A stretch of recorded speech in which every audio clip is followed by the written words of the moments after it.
So welcome to our the first one of these we're offering. Over the next 2 months, we'll be talking about various aspects of race and intersectionality. And the format we kind of have in mind is that every week we'll have 1 to 2 presentations about how a film or book or other resource has really impacted one of our parishioners or school members or family members. I'm going to go first today and talk about a book that I just finished about 2 or 3 weeks ago. Those would be about 5 minutes or shorter. And if you have a resource that has really spoken to you, it's not too late to join up. The goal is not to give you a summary, but really to talk about how a book or film impacted you, challenged you, piqued your interest, helped you make a bridge out of some racial or spiritual or gender poverty. Then that'll be followed by an expert presenter. And today our expert on the call is Dr. Darline Hunter, who has retired from University of Houston Clear Lake, where she taught psychology. And Dr. Hunter is going to talk to us from her experience about the roots of racism psychologically. So the way this will work well is that Dr. Hunter has prepared for us about a 25 to 30 minute presentation. You are certainly going to have a comment or a question during that time. And the way I'd like you to handle that is just to put that in chat as it occurs to you. And then when we get to a breaking point or an end point, then Dr. Hunter will be able to see those and respond to them, or I'll voice them. And then what we'll do is have an opportunity to have a conversation through the raising hands feature on your screen, which you can do in that little box up there in the right, okay? Any questions about formatting? Okay, then I'm going to post in the chat the book I want to speak to. And again, I'm going to speak to it briefly. The book is called Dog Whistle Politics: How Coded Racial Appeals Have Reinvented Racism and Wrecked the Middle Class, by Ian Lopez, who's a professor of law, studied at Harvard Law School. And what I want to tell you about it is that the book does this really interesting trace, very bipartisanly, actually. He analyzes roots of racist appeals politically, going all the way back to the Civil War, starting with the concept called convict leasing, in which right after the war, Southerners could lease convicts from jail to work on their plantations for pennies a day.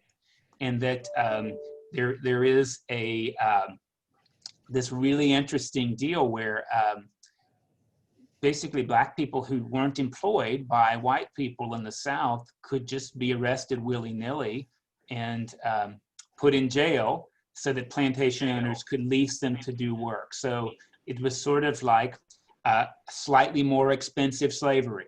And this was this route from which the author says that racism is permanent, but that the way it expresses itself has changed and become coded. And then the trace goes to George Wallace, who many of you know, governor of Alabama, was actually a racial moderate and lost, and then built strongly on a pro-segregation platform in order to be elected governor, and of course founded the Dixiecrat Party, et cetera.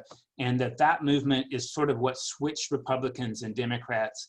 And basically what the book says, which I think is very interesting, is that if people hear an explicit appeal to race, they're very turned off, but that we tend to be very responsive to subconscious racial appeals that include words like clean up the streets, war on crime, welfare queen. These words have actually racial meanings for us at the subconscious level.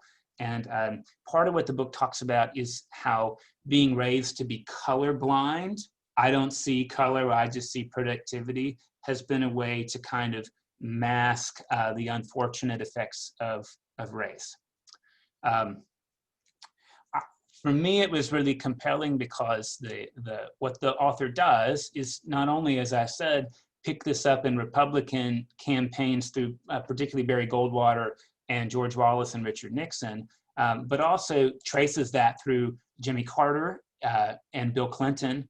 And I realized that maybe for the first time that I had been raised with a colorblind attitude to treat race as just something that is, without acknowledging the social history of what race does, and how, quite honestly, dog whistle appeals, whether they're in politics or in movies or even in church, have worked for me. That I have to be extremely, for me, I have to be extremely prepared and aware when I hear certain phrases of what images are coming to mind and whether or not they're in fact coded. And the book argues this incredibly strongly. And like I say, I think for me, what was great about it was it talks about how we often undermine some of the things that we would really be in favor for, like even economics that would help us in favor of these subliminal messages. So I commend this book to you if you're interested. I'm not really a political history guy, but I thought it was very well thought out,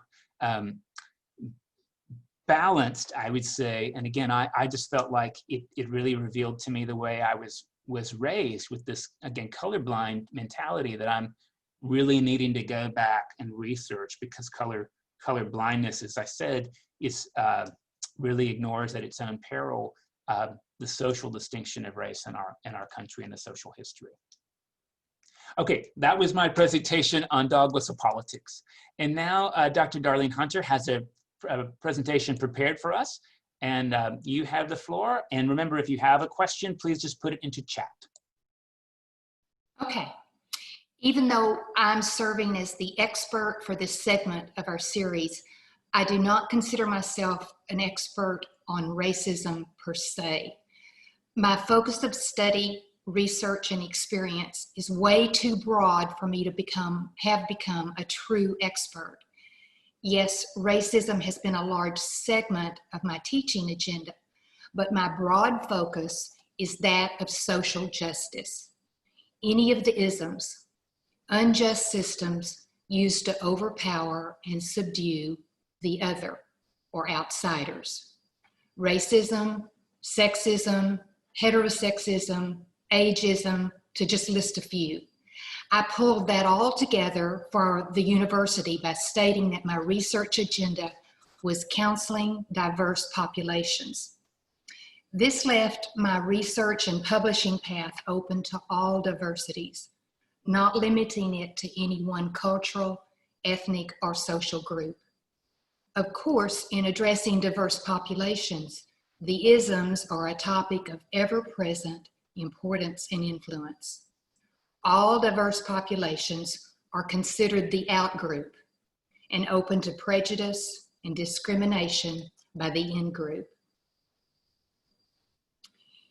As I talk about racism today, the same concepts and human dynamics can be applied to any of the isms. The way of thinking and systematic oppression that confronts any of the outgroups by the in-groups. So as I talk about racism, please consider how these theories of development of racism could also apply to ageism, heterosexism, etc. Like Paul said in our last meeting of A Brief History of Time, I too value and respect the ability to keep an open mind, stating your opinion and then listening to others. So I expect there to be some differing opinions. That is okay, and as it should be. It's okay to share a divergent view now, as long as we are willing to listen and think and be open to the possibility of learning something new that might change our minds in the future. As Beverly Tatum states, there's a lot of hesitation sometimes to talk about race and racism in our society because people feel that it will cause conflict. But, she says, the reality is conflict often arises because we are not talking. We need to be willing to risk some discomfort. Second disclaimer is that I usually teach with real life stories to illustrate each concept, but I've had to forego that today due to time constraints. As I told Mike, this could be an entire university semester class, so I've really had to pare it down. But don't worry, if you're around me long enough, I'm sure you will end up hearing my stories. Racism is a belief that race is the primary determinant in human traits and capacities, and that racial differences produce an inherent superiority of a particular race. Racism is manifested in individual behavior, institutional norms and practices, cultural values and patterns. Racism serves simultaneously to rationalize the hierarchical domination of one racial or ethnic group over other groups, and to maintain psychological, social, and material advantages for the dominant group.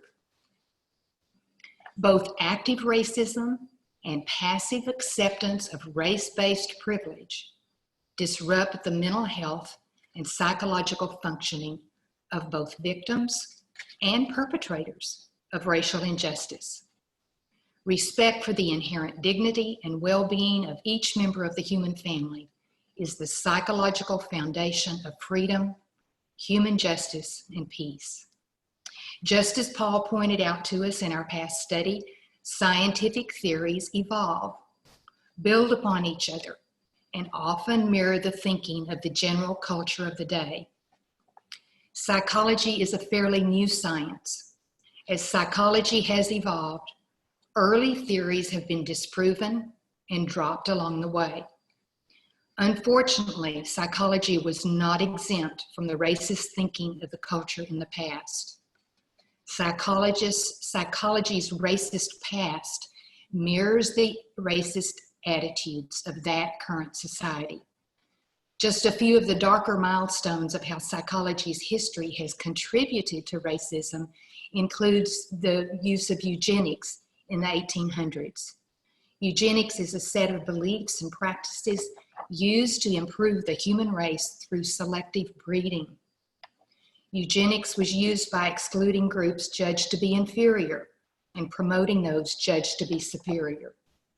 Eugenics is closely associated with scientific racism and white supremacy. Examples of the systematic use of eugenics in the US included sterilization of people of low intellectual levels and the criminalization of marriage outside one's own race. As recent as 1967, it was illegal in some southern states to marry outside of your race. Social Darwinism and also IQ tests were even used to preach race superiority and exclude immigrants of so-called inferior intellectual ability. It took psychology years to realize that the results of immigrants' IQ tests were invalid because IQ tests based on one culture or language set are not applicable to a different culture or language. The bell-shaped curve was used to support biological deterministic views. These historical highlights, or should I say lowlights, that I've mentioned are overt and more obvious efforts to use psychology to promote racism. There is still room for improvement in the elimination of biases in research and diagnostic instruments, methods and procedures that perpetuate racism in medicine, psychology, psychiatry, education, and employment. The expression of racism can be broadly classified into two types: overt and direct, and subtle, unconscious, and automatic. The new racism, the modern racism, is a more subtle way of promoting racism. There is a cultural hierarchy thinking in which the dominant group's values, norms, and practices are seen as superior to the less dominant groups. This is a more subtle and covert racism, which is used to justify negative attitudes because they violate traditional white American values of work ethic, individualism, self-reliance, and self-discipline. For example, the Hispanic culture values cooperation, family, and community support and community reliance. Behaviors indicative of loyalty to these values are often devalued by the dominant Anglo society, which values independence and competition. More than 50 years ago, Dr. Martin Luther King addressed the American Psychological Association and challenged psychology to tell it like it is and to help change a society poisoned to its soul by racism. Increasingly today, I'm glad to say, psychological research is pinpointing the causes of racism and its effects, and designing interventions to mitigate those effects, and working with policymakers to tackle racial disparities in the workplace, policing, housing, education, etc. There are as many theories of the psychology of racism as there are branches of psychology. To your relief, I am not addressing them all. I am going to focus on two main areas and some of their sub areas. For those of you who need to see things as black and white, right or wrong, this may be a little hard for you. Please be patient with me as I try to survey the current thinking on the psychology of racism. If you need to choose one way of thinking, you can listen for what matches your thinking. Or you might want to listen for what variety of theories sound compatible and explore some new ways of thinking. I'm going to focus basically on two main branches, individual psychology and social psychology. There are a multitude of variations and subspecialties within each. I tend to see racism from a blend of the individual and social psychology perspectives. You can see what resonates most with your ideas and experiences. Racism is often defined as individual prejudice, but racism is also systemic, existing in the advantages and disadvantages imprinted in culture, ideological discourse, and institutions that work together with individual biases. Racism is not only in the head, but also in the world. The cultural psychological perspective directs attempts at intervention away from individual tendencies and instead focuses on changing the structures of mind in context that reflect and reproduce racial domination. I'm going to briefly list some of those branches and theories and try to pull them together for you. Again, you listen for what your experiences have brought you to think about racism. Conventional understandings of racism typically locate the driving force in the attitudes, beliefs, and behaviors of biased and prejudiced individual minds. Focusing on only the individual bias obscures the institutional, systemic, and cultural processes that perpetuate and maintain race-based hierarchies. A cultural psychology approach considers racism as a set of ideas and practices embedded in the structure of everyday cultural worlds, a dynamic relationship. Culture shapes psyche, and psyche shapes culture. Our biology gives us an us versus them mentality. We have an ingrained tendency toward people who are in our in-group. However, people learn to be what their society and culture teaches them. But how we define these groups and the tendency to draw divisions along racial lines is social, not biological. Most, if not all people, carry implicit biases. But when people come in contact with an organized ideology that glorifies an intergroup struggle, that scaffolds from people's everyday prejudices into something more violent. This is when the violent white supremacists are developed. Interventions have to be both individual and social. Individual interventions work to change people's hearts and minds or intergroup tolerance. Social interventions work to reconstruct cultures that promote anti-racist tendencies. In other words, change what is acceptable in society. Focusing on the context does not absolve people from the responsibility to resist and counteract racism interpersonally. It takes both the individual and the social. Now that I've made my case for a blending of both individual and social theories, let's look more closely at individual psychology and social psychology. Cognitive theories look at racism through the lens of how people think. David Livingston Smith is a good resource for these cognitive theories. Human brains are essentialists.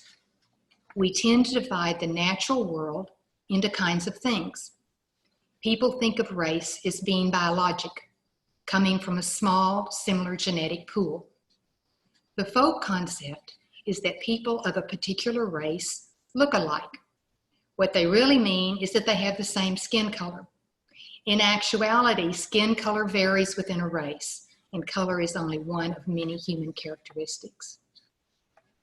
Thinking that race is based on blood leads to the one-drop rule. Children with one black parent and one white parent are classified black, not white. This is no longer a federal practice, but it persists as a psychological practice. Both black and whites think that way. This kind of thinking is more likely in whites who are high in essentialism, conservatism, and feelings of economic threat. We've all heard the Nazi slogan of "keep the blood pure." In the American South, a single family member in one's history qualifies the person as black, or should I say disqualifies. Another example of racial thinking is that a particular race is in possession of a shared essence, not just in looks, but who the person is. Thinking that all people of a race share the same essence lays the foundation for racism. Another idea of deservingness is central to discrimination and racism. Perpetrators may see their behaviors as justified by the deservingness of the targets. Social psychology focuses on out-group versus in-group thinking. The out-group is seen as not our kind and moral inferiors. Us versus them mentality produces in-group biases toward the out-group, and it prevents the in-group from seeing people in the out-group as individuals. The social identity perspective holds that group members are motivated to protect their self-esteem and status in order to achieve a positive and distinct social identity. This drive for a positive social identity can result in racism, actually any of the isms, which is expressed by either direct harm to the out-group or by giving preferential treatment to the in-group. This is known as in-group bias. In-group bias leads group members to rate in-group members as smarter, better, more moral, more just, and to exhibit preference for in-group members in allocation of resources. Direct competition between groups exacerbates this bias. Systemic psychology focuses on how power is used by in-groups to control out-groups. With in-group love and out-group hate, targets of out-group prejudice vary with from culture to culture and over time. Racism is a subset of a much broader phenomenon. This is not just about racism, this is about any of the isms. This type of bias shows up in all cultures studied and in children. It also appears in people who say they are not prejudiced and who work consciously for equality. It even shows up in our primate cousins. Our attitudes toward outgroups are part of a threat detection system that allows us to rapidly determine friend from foe. Some people seem to go through life more cognizant of threats than others, and that prejudice is easily intensified in these people. For instance, if you're going to look at personality disorders, the paranoid personality disorder is a good example. The world over, the greatest prejudice is often aimed at people without an address, such as gypsies or the homeless. This doesn't mean that prejudicial behavior is inevitable. These prejudices tap into very ancient parts of our minds at a very quick, automatic level.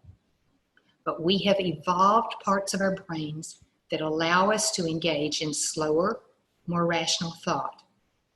By learning to rethink our original emotional responses, we can learn to let go of prejudicial thinking and behavior.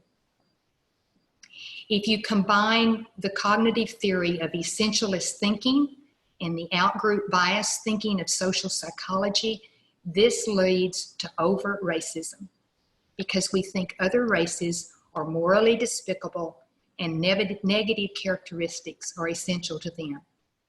Even if the behaviors we see are acceptable, we think that the latent qualities are there and will eventually be seen.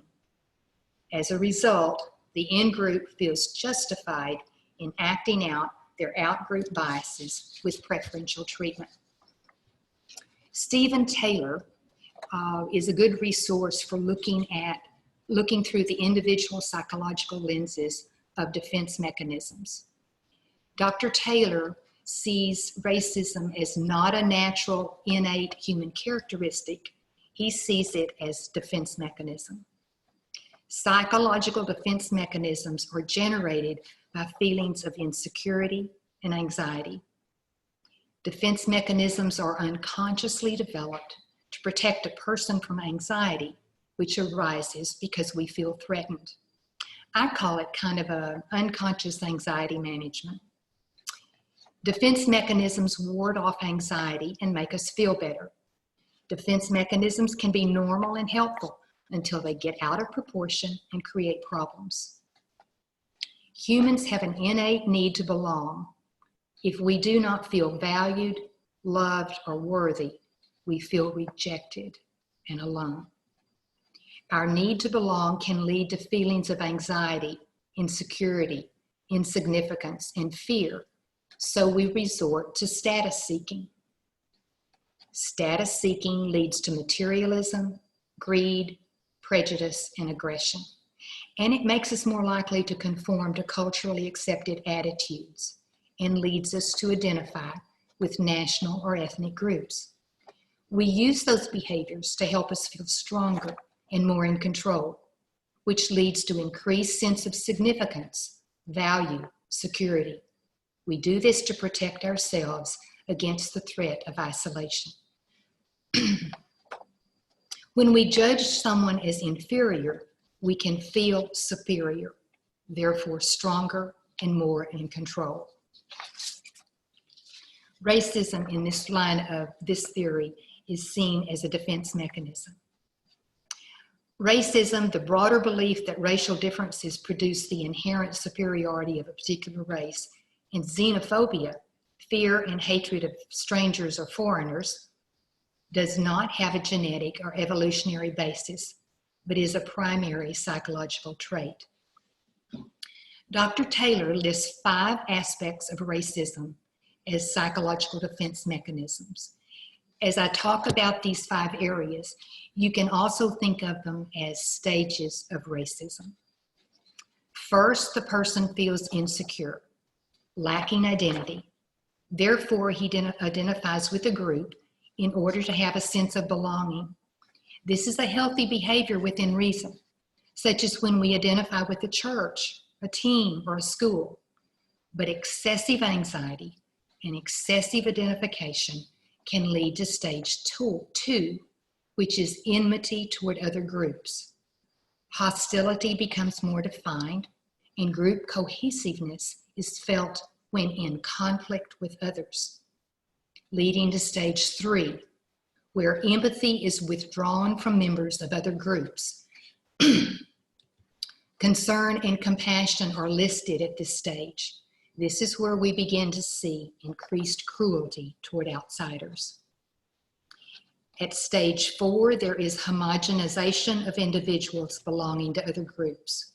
People are no longer perceived as individuals in personality or behavior, but in terms of generalized prejudices, leading to stage 5, where the projection of our own psychological flaws and failings onto another group is seen as strategy for avoiding responsibility.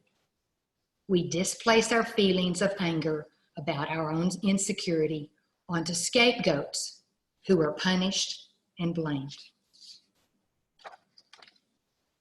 Another way of looking at racism is through personality theories. Personality theories point to the personality disorder as being a source of racism.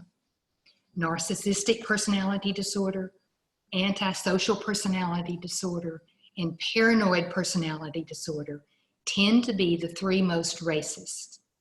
People with narcissistic and paranoid personality traits are especially prone to this progression of thinking and behaviors because they cannot admit their own faults and they demonize others.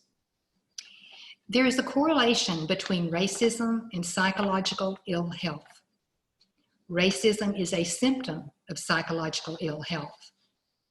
We see a lack of psychological integration, a lack of self-esteem, and a lack of inner security in people who are psychologically unwell.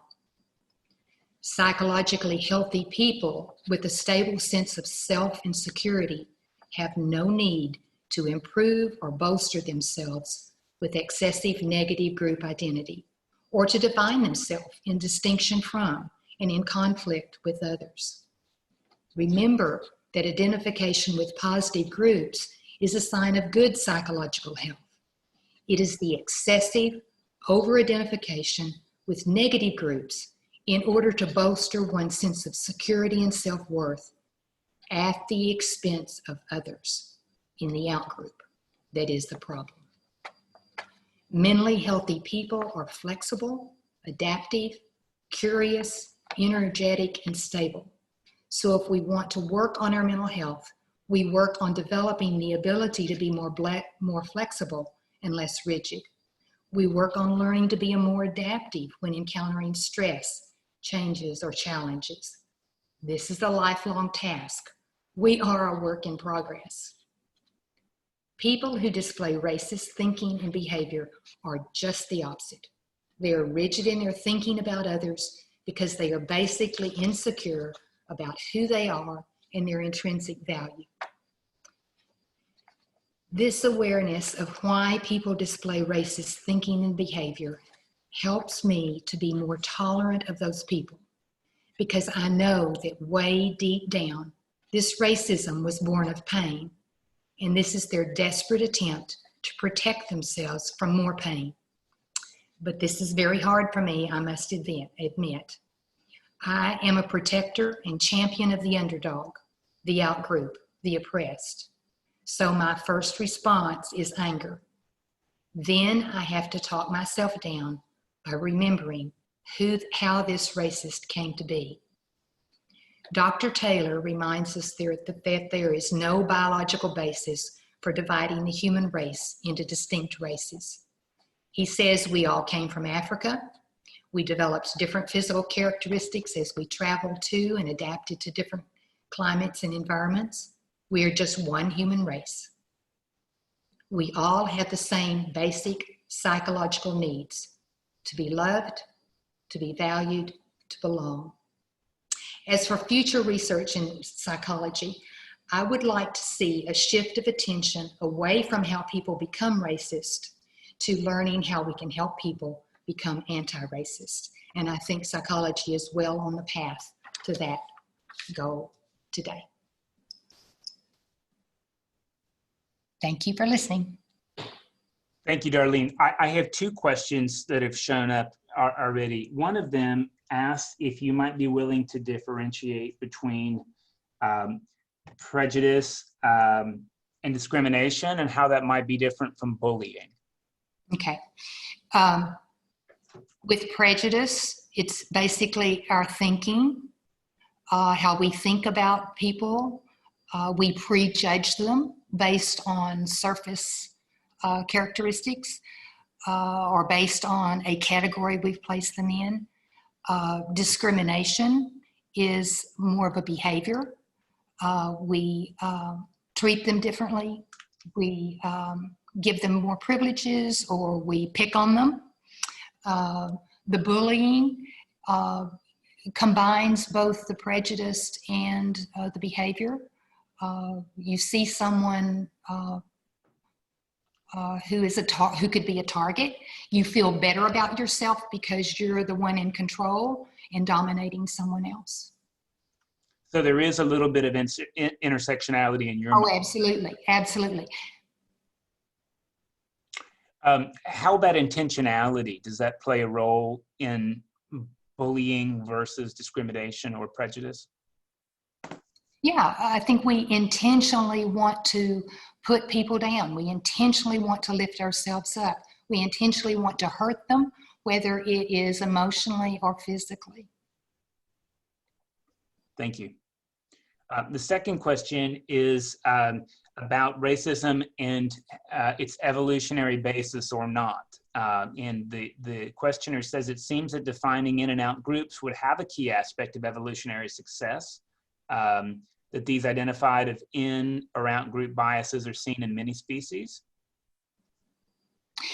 Yes, I purposely did not go into evolutionary psychology.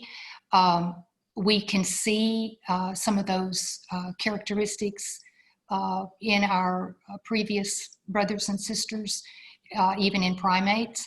However, anthropologists have looked more closely at these theories and have really disproven some of the concepts by saying that not all tribes and groups of people were exclusive. Quite often there was intermingling between the tribes and some helping each other out. And that, so there's a lot of controversy with that, but the anthropologists say no to evolutionary psychology being that prominent. Even though our basic early brain stuff, like the threat detection stuff, that's built in, but we've evolved to the point where we can use the larger brain to think through those primary emotions of protecting ourselves, to mitigate those primary urges. And that's where we have CBT, cognitive behavior therapy. Change your thinking to change your behavior. So CBT would be a really good tool to help us combat racism today on the individual level. Thank you.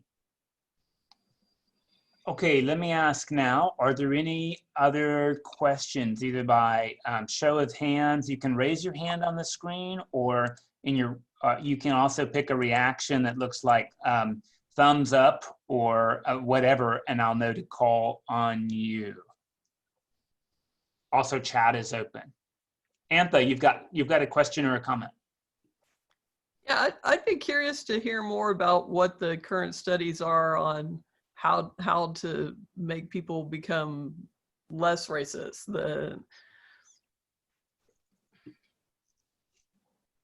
What we're looking at is working to interface with society systems. The other day, one of you asked about wondering if the police are getting any training. And studies are looking at how we can change thinking in the police systems. Also using personality screening tools to screen out new recruits who have overt racist tendencies, looking at how we can affect the new recruits. And looking closely at, for instance, the dismantling racism curriculum that we're using on Wednesdays, looking at can we change thinking in kids, young kids, adolescents, learning how to get them to really look at their feelings and see where it comes deep down inside. Susan Manville. I'm wondering if maybe the best way to combat racism is just to get to know on a personal basis people of other races, other cultures, other belief systems, rather than looking at it on a theoretical level. Absolutely, absolutely. Giving kiddos, all of us, opportunity to interact with people who are different than us, encouraging each other to have the courage to interact with people who are different than us, can have a big effect. And Susan, I wanted to address you've stated a couple of times that you wished that you had had some training on diversity in your education classes when we were learning to be a teacher. I didn't have that either when I went through teacher training, and I got in the classroom and realized, whoa, this is not working. For instance, before I tell that story, we are addressing it in teacher education today, in counselor education, school counselor education. We're addressing diversity issues, multicultural training for teachers and counselors. And I think that's going to have a big difference as we work with our kiddos in the classrooms. Graciela, I think I saw your hand. As you were speaking about this, Darlene, it made me, because I'm an old time teacher. I was teaching back in the 70s and the 80s and the early 90s. And so I was very much involved in the desegregation parts of the 70s and quite active. And it seems to me, but I'm not sure because I'm out of the business now, that during that period, there was a lot of focus placed on teacher preparation, on activities and exposure to children of other groups, of mixing children and getting groups together so that they would get to know each other. There was a whole lot of that focus. I don't know if that kind of focus still exists today or if anyone's doing that, because when I look at television and watch what's going on between the policemen and the protesters or whatever, I'm shocked at, I thought, my gosh, this is like going back to 1940 or some 30s, you know? So I don't know if that is a question or just a statement. Darlene, what do you think? I think we still have a long way to go. And I think we've made a lot of progress. We are integrated more, and yet inner cities, we're lumping everybody, same color together again.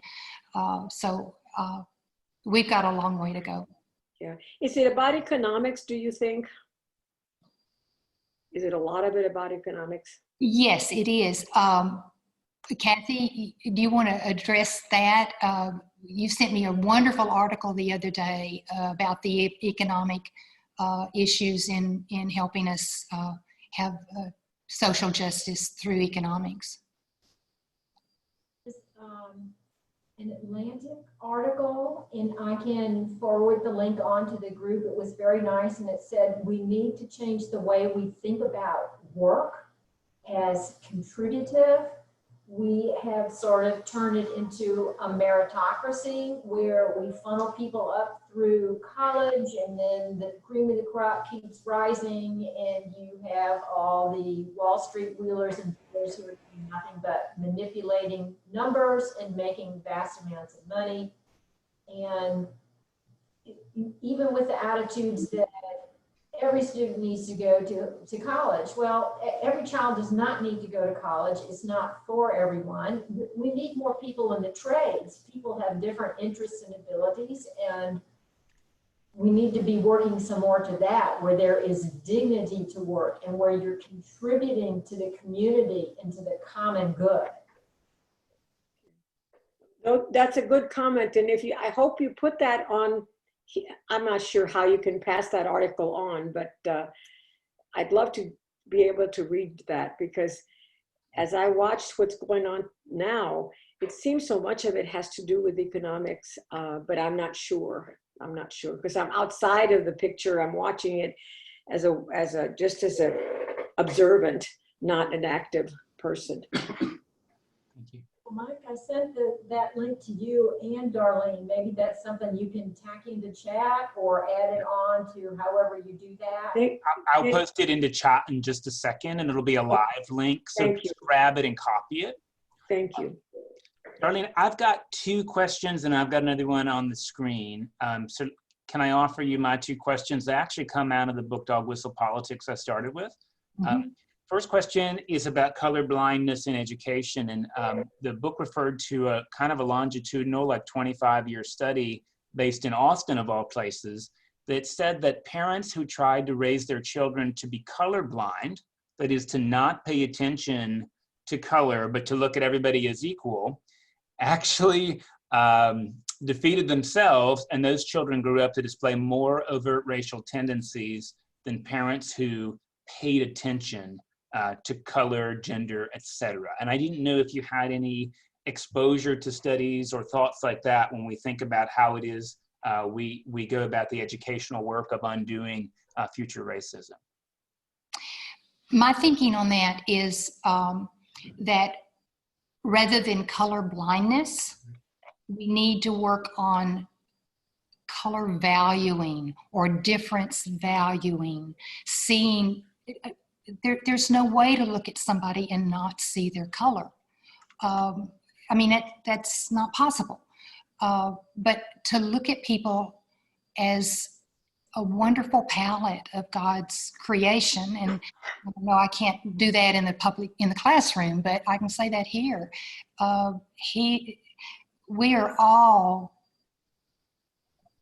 bring talents, and our differences are really wonderful. How boring to not have variety in the human race. So I think if we can teach valuing color, valuing difference, it's going to be much more effective than color blindness. Thank you. My other question is, and also from this book, and I wondered if it's interesting or not, you talked about 2 kinds of racism, the overt and the subtle. And the author suggested there's a 3rd kind, which is the strategic. Mm-hmm. And that is the person may or may not be racist at all, but sees an opportunity to wield power. And maybe that goes alongside the subtle, or maybe that's a form of overt. But I just was curious if you had any thoughts about strategic racism. Yes, I think we see strategic racism a lot today. Using it to bolster ourselves, using it as a weapon against other people, keeping people down and out of our apartments based on race. I think, to me, that kind of taps into antisocial personality traits, putting other people down, taking advantage of other people to bolster ourselves, our economic advantage. Yes, I agree. There is a 3rd one.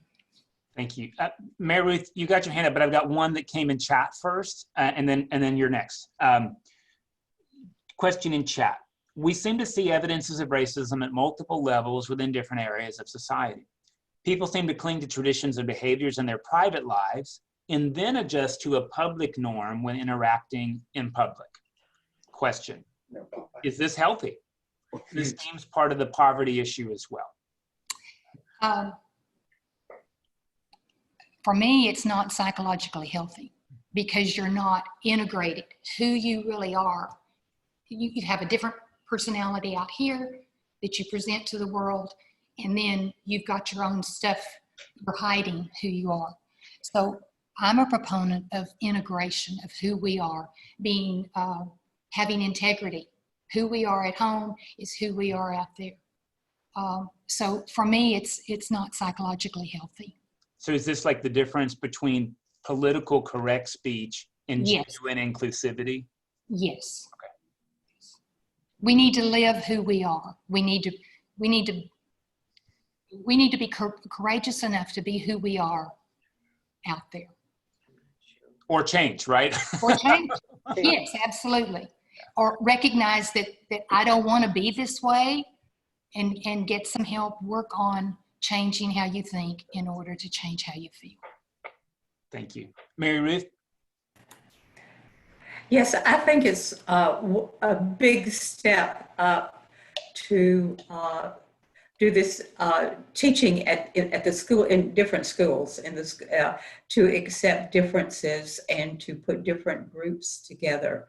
But unless it begins in the home, that isn't going to be effective. Perhaps even if schools should begin some sort of parent training to get them to reinforce what might be going on, what teachings might be used in the schools, would help a great deal. I probably shouldn't do this, but I'm going to say I want you to be proud of St. Thomas Episcopal School, because not only do we have a diversity committee that's looking to do this intentionally, but it's looking intentionally to send work home for families to do at home to bolster basically dignity affirming of all persons completely across the curriculum. So we've added a curricular element that's not just, hey, here's a Tuesday morning thing that happens quarterly. It's meant to be integrated across the curriculum, whether that's math, science, reading, PE, etc., with some homework and awareness that we're working to grow. So I think you're right on, and I want you to be proud of your school because we're taking that seriously. Tim. Well, yes, I'm a little bit concerned. Donald Trump has just called diversity training anti-American, and is of course. Yes, and has ordered everyone that's in the federal government not to do it anymore. And I wonder if he will put that into funds that go to schools or businesses, how that will be affected.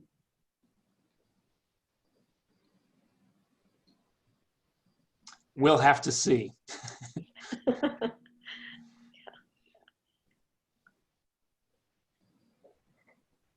You know, from being a person, again, from this age, I'm in my early 80s, and I've gone through the desegregation before.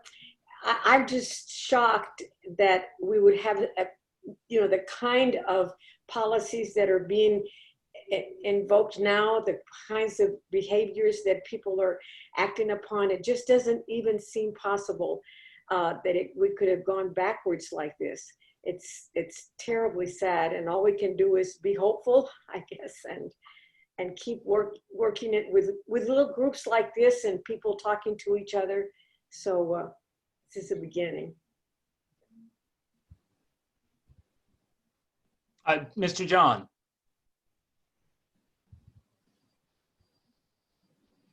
On a positive note, both of my children are adults. One is 40, the other's in their late 20s. And I must say that it's very clear to me that both of them are significantly less prejudiced or racist than folks in my generation. I mean, significantly. So I think that's a positive thing. I think the younger generation doesn't see these differences that we may have seen or have been or grew up with, as do as our kids, or rather our kids see them way less than we did. It's my comment. And Darline, maybe I can check a psychological question with you as well. I'm no pro, but you know, most of us probably learned about Erik Erikson's stages, and Erik Erikson talks about how different parts in our lives we go through these stages, and there can be a tendency to read them as basic steps, like I've done that stage, I'm done. And his wife, Joan Erickson, who was like a super brilliant as well, said, no, every time you do a new stage, you have to go back and redo all those other stages, because it's not a step function, it's a tapestry that's woven. And I wonder if part of we take a step forward, we have to go backward, isn't actually progress as we weave the tapestry. And sometimes we think, hey, I thought we were over that, but we've moved on to a different level of our identity, so we have to go back and redo all those levels. And so we could be really cynical and pessimistic, or we could say, aha, here's an opportunity to really weave this in at the deepest levels. I agree. I think it's a very dynamic process. And even I, who really, this is my heart, when I walk in the mornings, I make an effort to say hello to everybody who comes by, black man, whatever size, white, black, brown, doesn't matter. I speak to them as I go by, and I feel comfortable doing that. The other day, I was walking by the park, and there was a black man coming across the park, coming right at me, and he was talking loudly, and I tried to see, is this on a phone, or is this somebody who's kind of off? Do I need to? And so for a moment, I was fearful, and I looked for ways to run. And then I thought, wait a minute, that's my fight or flight thing deep down. And then I taught myself, it's okay, there's plenty of people around. But even I had that bias of there could be danger. So yes, it's a constant effort to work on our thinking and work on our behavior and our feelings. Let me ask one. Susan, we got two more questions, and then if it's okay, I've got a short video David Giles put together about a resource for him. And I don't want to speak for you, Darline, but I'm suspicious that if people had other questions, you might be willing to address them through email. Be glad to. Okay, so. Well, I was just going to say the going back some as we go forward, in just watching the protests on television, I see back in the 60s, it looked like most all of the protesters were black. Now I see cross-culture, cross-race, whites, browns, blacks, all protesting in the streets. Older, younger, so maybe that's part of our moving forward. Thank you. So the last question I have, in your opinion, is social media or Hollywood helping to broaden people's acceptance? I think it is helping, because we see more people of color, different cultures, different backgrounds on movies, television series. We used to only be white people on TV. I think we're having people talk, expressing how racism hurts them, their feelings, how it damages them. We're seeing people speak up against racism. So yes, I think it's helping. Now there's sometimes it inflames us, but I think by the majority is we're being educated more to thinking more broadly rather than narrow racist thoughts. Thank you. So if you have additional questions for Dr. Hunter, feel free to funnel those through me. I'll just forward them right on, and we'll figure out how to make those accessible sort of in the marketplace. I'm now going to share a video David Giles made. He's going to talk about a resource his grandfather made. His grandfather was a United Methodist preacher and ended up making a book of sermons. So this is from David Giles. Here we go. Mike, you were kind enough to ask me, and I understand quite a few other people at the same time, to consider things that they have seen or read that help them understand the issues of racism we're trying to sort through at this time. And I said that really what I'd learned about the faith, our faith, from my family, and especially my granddad, who was a Methodist minister in central and southern Ohio in the middle of the last century, has really been the learning that has stuck with me. And I have a little book of Grandpa Rugg's sermons that to me still inform the way I think about these things. He had some good stories. Here's one. When Charlie Gilkey, who was a Baptist minister in the 1920s, arrived in India to give the Barrows lectures, his friends asked him what he was going to say about the race problem in America. Charlie said he hadn't planned to say anything. He was going to talk about Christianity. But they said to him, you better say something, and you better say it in the first 10 minutes, or you won't say anything else. What they meant was the Indian students wanted to know whether his spirit was Christian before they cared to hear him say anything about the teachings of Jesus. We have been told that Asia has been saying to the white West, what you are speaks so loudly, I can't hear what you say. In these days of racial tension, when the colored peoples East and West are reaching,